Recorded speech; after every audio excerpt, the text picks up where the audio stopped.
Welcome you all to this session, Financial Incentives and Preference Analysis for Improved Nutrition and Health. So we have 5 speakers here who are going to present their work from countries across West Asia, and, West Africa and South Asia. So I'm going to introduce first Ashraful Alam, who's going to present his work from Bangladesh. I'm Ashraful Alam. I'm a medical anthropologist working at the University of Sydney. Today I'm going to present a study that integrated agriculture and nutrition behavior change communication with financial incentives in Bangladesh. It's a pilot study and we did a feasibility assessment, so I'm going to present the results of the study. You know, Bangladesh is... Okay. So Bangladesh has, everyone says that Bangladesh did a good progress in overall health and poverty alleviation, but still those development has not been translated into maternal and child nutrition. So Bangladesh has one of the highest stunted children in the world, and still 40% of the population is food insecure. So we thought, so our initiative was to design a pilot study that simultaneously give nutrition education and increase ability to produce food for themselves. So our objective was,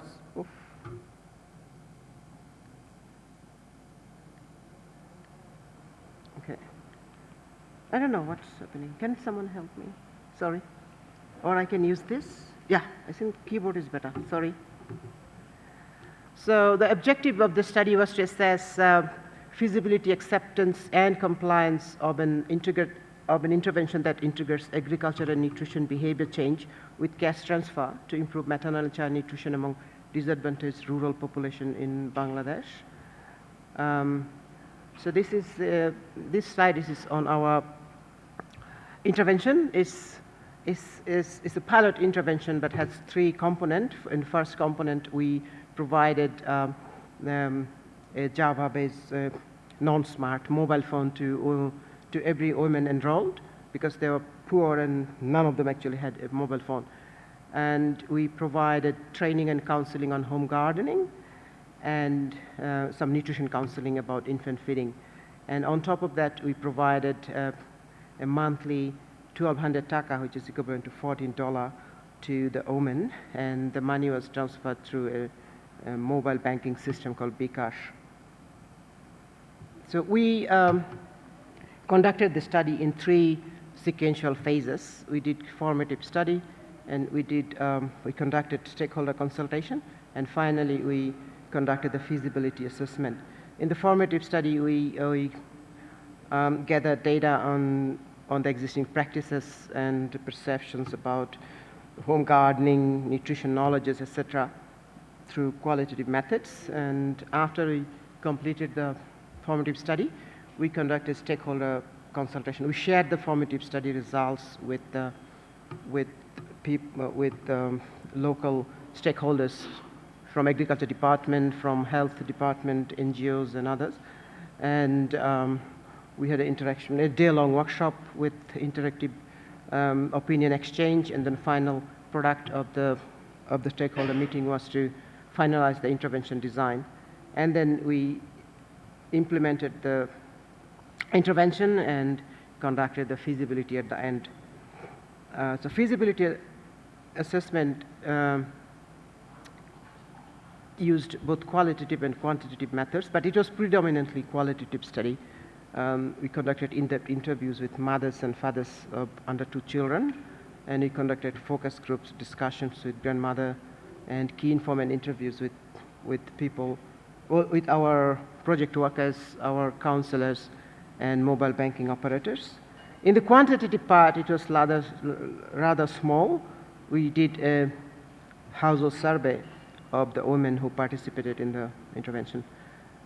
So this map shows the location of the study. The Kurigram district is in the northern part of Bangladesh, and this is one of the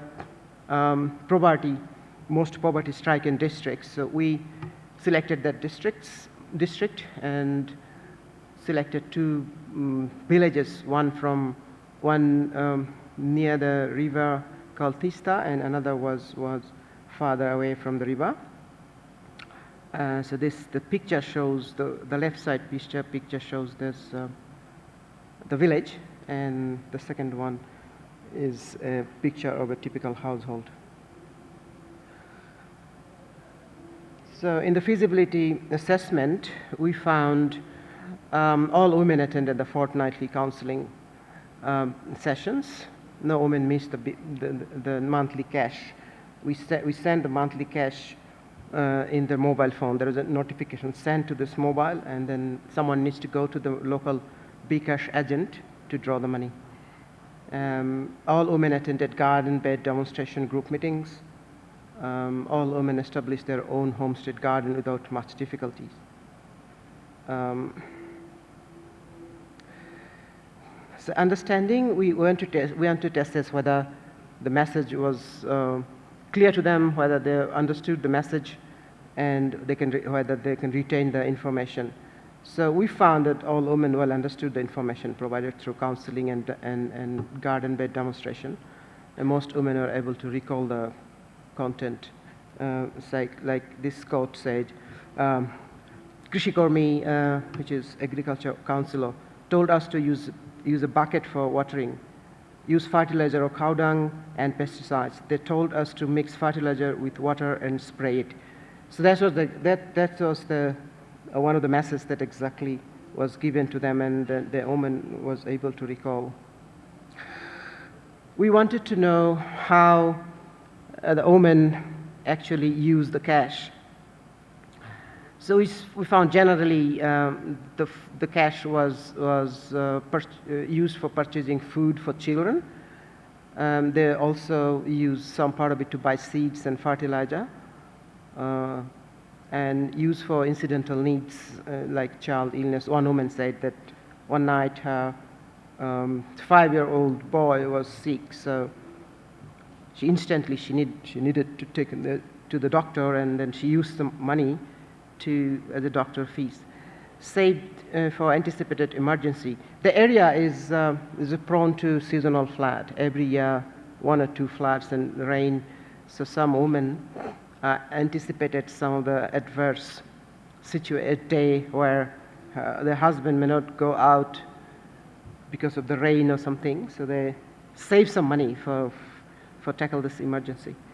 And some relatively well-off families also invested the money. For example, they bought a hen or goat to raise them and then to sell them afterwards to get some income. Most women independently decided about the money. This is an important information, but some women, of course, consulted their husbands about where and how to spend the money. So experience of owning a mobile phone. So now, as I said in the beginning, none of them had owned a mobile phone. There might be a mobile phone in the family, but the woman didn't own that. So they were really happy to be a owner of a mobile phone for the first time. And women also say that this mobile phone increased women's interaction with the family. With the mobile phone, we also keep a monthly recharge, so they could use to talk. Some women needed husband's help for charging the phone during power failure. Power failure is a common problem in that rural area, so the husbands cooperative to take the mobile phone to a nearby. Okay. I have 1 minute, I'll finish it. So most use phone for calling, but sometimes they listen to music with the phone, and they share the SMS to other members of the family. So perceived usefulness, they say this project gave them new knowledge about child nutrition. It increased the capacity of home gardening, and they say this project also increased provided a new means for communication and provided own income, which is very important. There are some barriers. Domestic animals was the main problem. Excessive rain, mobile banking agent fee, they charged a little amount, they didn't like it, and shortage of electricity, as I mentioned. And so women need national ID card to open an online bank account. We had to help with that. And this is this quantitative study. I'll not go to details. This is because the quantitative results basically support the qualitative. So what did we learn? 10 seconds. Combine nutrition-sensitive agriculture with nutrition-specific interventions can be feasible and acceptable approach in the community. And using mobile phone technologies can provide additional benefit, and social safety net also could provide as a catalyst, act as a catalyst for women empowerment. But we need a large-scale study to assess the actual impact of the study. Thank you.